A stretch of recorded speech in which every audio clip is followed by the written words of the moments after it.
The same player being booked 3 times, referees scoring the winning goal, and kicking players before sending them off. We're about to take a look at times in modern football where referees have delivered performances so horrible they make your Sunday League refs look like a reincarnation of Mr. Kalina. Starting off strong, let's take a look at what has been referred to as the most blatant red card the World Cup has ever seen. In the 1982 semi-final, goalkeeper Schumacher seriously got away with one. Having missed the ball, he absolutely obliterates France's Patrick Battiston, knocking him unconscious. Despite the 2 missing teeth and 3 cracked ribs, the game was allowed to continue with the goalie on the pitch, and the play restarted with a goal kick. What?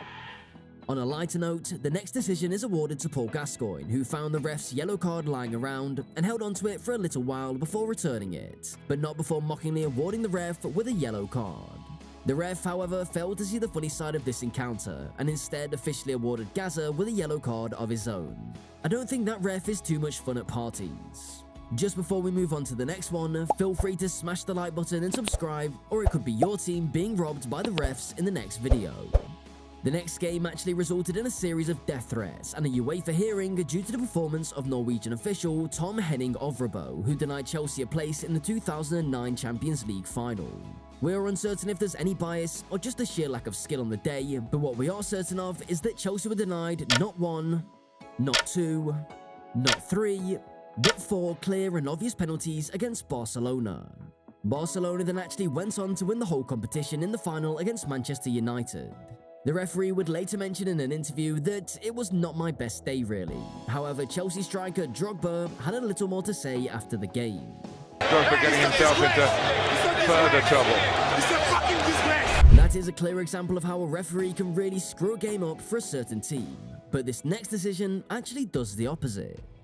In September 1986, defending Turkish champions Beşiktaş were being held 0-0 at Ankara-Gucu until ref Ahmet Ake deflected a wayward shot into the net off his face, which he allowed to stand, giving the hosts a surprising victory. It wasn't insignificant either, as Beşiktaş finished the season 1 point behind champions Galatasaray. Ouch.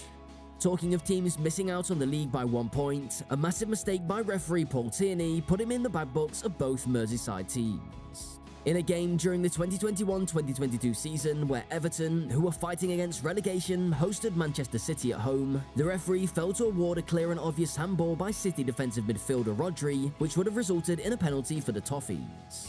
The game ended 1-0, which begs the question, what would have happened if Everton drew that game? Luckily, Everton managed to avoid relegation that year, as they somehow always do, but their red rivals Liverpool didn't seem to have the same luck. That year, Liverpool finished 1 point behind City. Is it fair to say that Liverpool would have picked up their second Premier League title if the citizens dropped to at Goodison? Looks like Everton accidentally got one over them that season. Tierney is now not too welcome when he officiates in Merseyside. There is another ref who goes beyond not being welcome. He is probably no longer allowed in Italy at all. It is because of his performance in the 2002 World Cup where Italy faced off against South Korea. It's hard to find a reason why Ecuadorian referee Byron Moreno would favour the Koreans, but it's hard to deny that he did. He awarded South Korea an extremely soft penalty, then ignored a clear elbow into the face of Del Piero, who was left soaked in blood, which apparently didn't warrant a red card in his opinion. He then sent off Totti for diving, despite being clearly fouled in the penalty area, and finally ruled out Italy's goal in extra time, leading them to crash out of the competition. Great way to make yourself public enemy number 1. Normally, 2 yellow cards would mean you're off the field. That is unless your name is Josip Simonic, who was somehow given 3 cards in the 2006 World Cup game against Australia. I'm not really sure why no one from the Aussie team decided to bring this matter up on the pitch.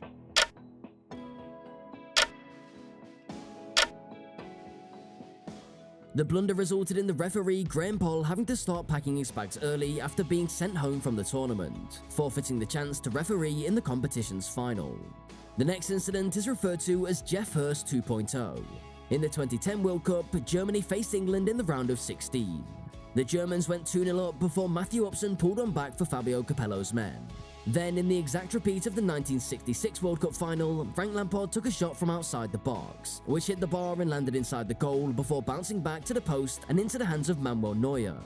The ball had landed inside the goal, but neither the referee nor the linesman seemed to think so, and the Germans continued to extend their lead, hence sending England home.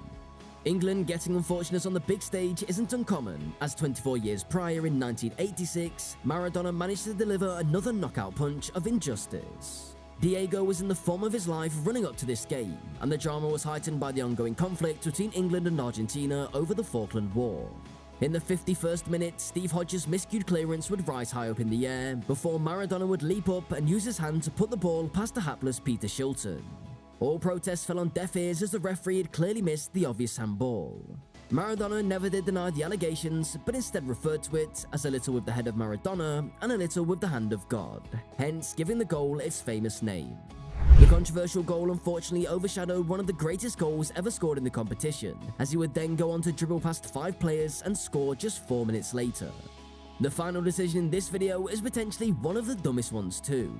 It happened when French referee Tony Chapron was accidentally tripped by then Nantes defender Diego Carlos. Chapron, not having any of it, kicked out at the defender before booking him and sending him off. Clearly, he had gotten out of the wrong side of bed that morning and earned himself a 6-month ban, which he would retire at the end of. Probably for the best. So that's all for this video. Please let us know what you thought was the worst decision, and if we missed any good ones, like some of the rest did in this video. Feel free to like, and even go ahead and subscribe so you don't miss out on any videos here on Onside Football HD. Until next time, goodbye.